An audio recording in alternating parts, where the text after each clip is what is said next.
दोस्तों, चीन और पाकिस्तान की अब खैर नहीं। भारत के वैज्ञानिकों ने एक ऐसा मायावी ब्रह्मास्त्र तैयार कर लिया है जिसकी खबर लगते ही बीजिंग से लेकर इस्लामाबाद तक हड़कंप मच गया है। यह कोई साधारण मिसाइल नहीं है, बल्कि दुश्मन की उस सबसे बड़ी चालबाजी, उस सबसे बड़े धोखे की कब्र खोदने वाला है जिसके दम पर वो अब तक भारत को चुनौती देने के सपने देखता था। कल्पना कीजिए एक ऐसे अदृश्य शिकारी की जो न सिर्फ दुश्मन की आंखों में धूल झोंकता है, बल्कि जब दुश्मन यह सोचकर अपनी आंखें बंद कर ले कि खतरा टल गया है, तभी यह शिकारी उसके शरीर के टुकड़े टुकड़े कर दे। जी हाँ, भारत ने कुछ ऐसा ही घातक हथियार बना लिया है जो दुश्मन के बंद पड़े रडार सिस्टम को भी खोजकर उसे श्मशान बना सकता है। आज हम आपको डीआरडीओ के इसी महाविनाशक प्रोजेक्ट की एक एक परत खोलकर दिखाएंगे, जिसने साबित कर दिया है कि भविष्य की जंग का असली बादशाह कौन होगा। यह वो हकीकत है जिसने दुनिया के बड़े बड़े डिफेंस एक्सपर्ट्स को भी सोचने पर मजबूर कर दिया है।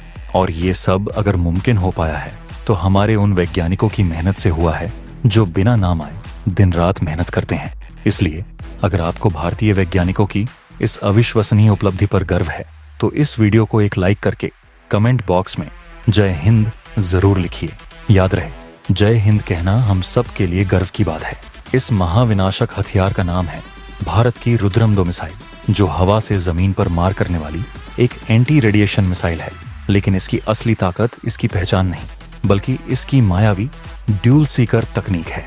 यह सिर्फ एक हथियार नहीं, बल्कि दुश्मन के लिए चलता फिरता काल है। अब जरा दुश्मन के पूरे गेम को समझिए। आधुनिक जंग में सबसे बड़ा हथियार होता है रडार, लेकिन हमारे दुश्मन भी जानते हैं कि भारत के पास एंटी रेडिएशन मिसाइलें हैं जो इन रडार से निकलने वाले सिग्नल का पीछा करके उन्हें तबाह कर सकती हैं। तो इससे बचने के लिए उन्होंने एक नई चाल सोची। वे मोबाइल रडार का इस्तेमाल करते हैं। जैसे ही उन्हें लगता है कि भारत हमला करने वाला है, वे फौरन अपना रडार सिस्टम बंद कर देते हैं। रडार बंद होते ही उससे निकलने वाला सिग्नल भी बंद हो जाता है, जिसके बाद वे रडार सिस्टम को एक बड़े से ट्रक पर लाद कर वहां से भाग जाते हैं। उन्हें लगता था कि इस चाल से वे भारत की मिसाइलों को हमेशा चकमा दे देंगे, क्योंकि पुरानी एंटी रेडिएशन मिसाइलें अंधी हो जाती थीं। लेकिन उन्हें यह नहीं पता था कि उनके इस खेल का सबसे खतरनाक तोड़ हमारे डीआरडीओ के वैज्ञानिक तैयार कर रहे हैं। यहीं पर एंट्री होती है भारत के नए शिकारी रुद्रम 2 की। रुद्रम 2 के पास एक नहीं, बल्कि दो आंखें हैं, 2 अलग अलग दिमाग हैं। इसका पहला सीकर है पैसिव रडार होमिंग सीकर, जो पारंपरिक तौर पर दुश्मन के रडार से निकलने वाले एक्टिव सिग्नल का पीछा करता है। लेकिन अब सवाल उठता है कि अगर दुश्मन ने चालाकी दिखाते हुए अपना रडार बंद कर दिया तो क्या होगा। यहीं से रुद्रम 2 अपना असली खेल शुरू करती है। जैसे ही मिसाइल को पता चलता है कि रडार का सिग्नल बंद हो गया है, वह अपनी दूसरी आंख खोलती है। इसका दूसरा सीकर है इमेजिंग इंफ्रारेड सीकर। यह सीकर सिग्नल की तलाश नहीं करता, यह गर्मी की तलाश करता है। यह थर्मल डिटेक्शन पर काम करता है। अब आप सोचिए, दुश्मन ने रडार तो बंद कर दिया, लेकिन उसे ले जाने वाले ट्रक का इंजन तो चालू रहेगा, और इतने बड़े ट्रक के इंजन से भारी मात्रा में गर्मी निकलती है। रुद्रम 2 का इंफ्रारेड सीकर हवा में इसी गर्मी को सूंघ लेता है। उसे पता चल जाता है कि रडार को लेकर भागने वाला ट्रक कहाँ छिपा है, और फिर यह मिसाइल सीधा उस ट्रक पर ही हमला बोल देती है। डीआरडीओ के एक सूत्र ने साफ कहा है कि यह मिसाइल सिर्फ सिग्नल का पीछा नहीं करती, बल्कि यह सीधे हार्डवेयर का ही शिकार करती है।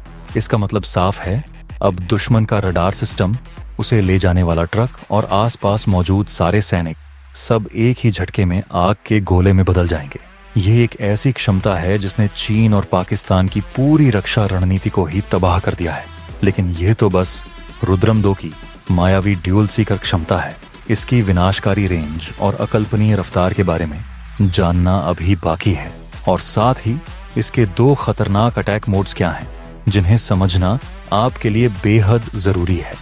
लेकिन पहले यह जान लेते हैं कि भारतीय वायुसेना को यह सुरक्षा कवच कैसे मिला, ताकि आप समझ सकें कि यह मिसाइल कितनी जरूरी थी। आपको याद होगा 2019 की बालाकोट एयर स्ट्राइक। उस मिशन के बाद एक बड़ा सबक मिला था कि पाकिस्तान ने अपने रडार और एयर डिफेंस सिस्टम को 24 घंटे हाई अलर्ट पर रखना शुरू कर दिया, जिससे दोबारा उस तरह का ऑपरेशन करना चुनौतीपूर्ण हो गया था। यही वजह है कि भारतीय वायुसेना ने डीआरडीओ से रुद्रम 2 और रुद्रम 3 जैसी मिसाइलों के ट्रायल्स में तेजी लाने को कहा, ताकि हम बिना सीमा पार किए ही दुश्मन के इलाके में गहरी स्ट्राइक कर सकें। रुद्रम 2 उसी सबक का सीधा जवाब है। यह मिसाइल न केवल दुश्मन के एयर डिफेंस को कमजोर करेगी, बल्कि भारतीय वायुसेना के पायलटों को वह सुरक्षा कवच देगी जिससे वे दुश्मन के इलाके में घुसकर बिना किसी डर के अपने मिशन को अंजाम दे पाएंगे। DRDO ने 2024 में ही इस मिसाइल का परीक्षण एक मॉडिफाइड Su-30 MKI विमान से शुरू कर दिया था और यह पूरी तरह सफल रहा है। इसे आने वाले समय में हमारे स्वदेशी फाइटर जेट तेजस Mk-1A और यहां तक कि राफेल जैसे विमानों पर भी तैनात किया जाएगा। अब बात करते हैं इस शिकारी की असली ताकत की। रुद्रम 2 सिर्फ अपनी मायावी तकनीक के लिए ही नहीं, बल्कि अपनी विनाशकारी रेंज और रफ्तार के लिए भी जानी जाती है। यह मिसाइल 300 से 350 किलोमीटर की दूरी तक मार कर सकती है, जो रुद्रम 1 की 150 किलोमीटर की रेंज से 2 गुने से भी ज्यादा है। इसका सीधा मतलब है कि भारतीय वायुसेना के फाइटर जेट अब अपनी सीमा के अंदर बहुत दूर से ही पाकिस्तान के अंदरूनी इलाकों में बैठे रडार नेटवर्क को तबाह कर देंगे। और जब बात रफ्तार की आती है तो रुद्रम 2 के सामने कोई नहीं टिकता। यह मिसाइल मैक 5.5 की स्पीड से उड़ती है, यानी आवाज की रफ्तार से 5.5 गुना तेज। जब तक दुश्मन को पता चलेगा तब तक रुद्रम 2 अपना काम करके जश्न मना रही होगी। इतनी तेज रफ्तार के कारण दुनिया का कोई भी एयर डिफेंस सिस्टम, यहाँ तक कि S-400 जैसा सिस्टम भी इसे रोक नहीं कर पाएगा। यह क्षमता भारतीय वायुसेना के लिए एक गेम चेंजर है, खासकर SEAD यानी suppression of enemy air defences mission के लिए। लेकिन रुद्रम 2 की कहानी यहीं खत्म नहीं होती। इसकी एक और खासियत है जो इसे दुनिया की किसी भी दूसरी एंटी रेडिएशन मिसाइल से ज्यादा खतरनाक बनाती है। ये है इसके 2 खतरनाक attack modes, lock on before launch यानी LOBL और लॉक ऑन आफ्टर लॉन्च यानी LOAL। ये सुनने में भले ही तकनीकी लगे, लेकिन असल में यह दुश्मन को फंसाने के 2 अलग अलग जाल हैं। LOBL का मतलब है लॉन्च करने से पहले ही टारगेट को लॉक कर देना, जो दुश्मन के उन स्थायी ठिकानों के लिए घातक है जिन्हें वह छुपा नहीं सकता। लेकिन असली मजा दूसरे जाल में है, LOAL। यह रुद्रम 2 का सबसे खतरनाक और मायावी रूप है।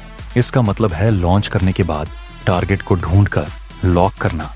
यह मोड उन शातिर दुश्मनों के लिए बनाया गया है जो अपने मोबाइल रडार को लेकर इधर उधर भागते रहते हैं।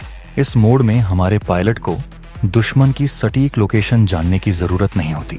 वह उस संदिग्ध इलाके की दिशा में रुद्रम 2 को लॉन्च कर देगा और मिसाइल हवा में अपने ड्यूल सीकर दिमाग का इस्तेमाल करके, चाहे रडार चालू हो या बंद, उस ट्रक को खोजकर सीधा हमला बोल देगी। यह LOL मोड दुश्मन के लिए एक ऐसा अंधा कुआं है जिसमें वह चाहे जितनी भी छटपटाए, उसका बाहर निकलना नामुमकिन है। लेकिन दोस्तों, भारत की तैयारी सिर्फ रुद्रम 2 तक ही सीमित नहीं है। DRDO ने तो दुश्मन की तबाही का एक पूरा रोड मैप तैयार कर लिया है, क्योंकि रुद्रम सिर्फ एक मिसाइल नहीं है, यह मिसाइलों का एक पूरा परिवार है। रुद्रम एक पहली चेतावनी थी, रुद्रम 2 दूसरा घातक प्रहार है, लेकिन असली कयामत तो अभी आनी बाकी है। DRDO अब रुद्रम 3 पर भी काम कर रहा है, एक ऐसी हाइपरसोनिक मिसाइल जिसकी रेंज 550 किलोमीटर है से भी ज्यादा होगी। सोचिए, भारतीय फाइटर जेट दिल्ली के पास से उड़ान भरकर ही पाकिस्तान के अंदरूनी इलाकों में मौजूद ठिकानों को राख में बदल देंगे। और दुश्मन की तबाही की कहानी अभी बाकी है, क्योंकि रुद्रम परिवार को अजय बनाने वाली वो गुप्त तकनीक कोई और नहीं बल्कि आर्टिफिशियल इंटेलिजेंस और स्वार्मिंग क्षमता है। DRDO अब रुद्रम मिसाइलों को एक ऐसा दिमाग देने जा रहा है जिसके बाद ये सिर्फ हथियार नहीं बल्कि सोचने समझने वाले शिकारी बन जाएंगी। AI से लैस होने के बाद ये मिसाइलें आपस में बात करेंगी, पूरे इलाके को स्कैन करके खुद यह तय करेंगी कि कौन सा टारगेट सबसे ज्यादा खतरनाक है। और जब इस AI के साथ स्वार्मिंग की ताकत जुड़ जाएगी, यानी दर्जनों मिसाइलों का झुंड एक साथ हमला करेगा, तो चीन के S-400 और पाकिस्तान के HQ-9 जैसे एयर डिफेंस सिस्टम पूरी तरह से चौक हो जाएंगे। एशिया में ताकत का संतुलन अब पूरी तरह से भारत के पक्ष में झुकने वाला है। रुद्रम 2 का विकास दुश्मन की उस हर चाल का जवाब है जो वह भारत के खिलाफ चलाने की सोचता है। उनकी मोबाइल रडार वाली चालाकी अब उनकी सबसे बड़ी कमजोरी बन चुकी है। अब उनके पास न छिपने की जगह बची है और न भागने का रास्ता। हमें गर्व है DRDO के उन गुमनाम नायकों पर। तो दोस्तों, क्या आपको भी यकीन है कि रुद्रम परिवार के आने के बाद चीन और पाकिस्तान भारत के सामने आंख उठाने की हिम्मत नहीं करेंगे। अपनी राय नीचे कमेंट में जरूर बताइएगा। जय हिंद।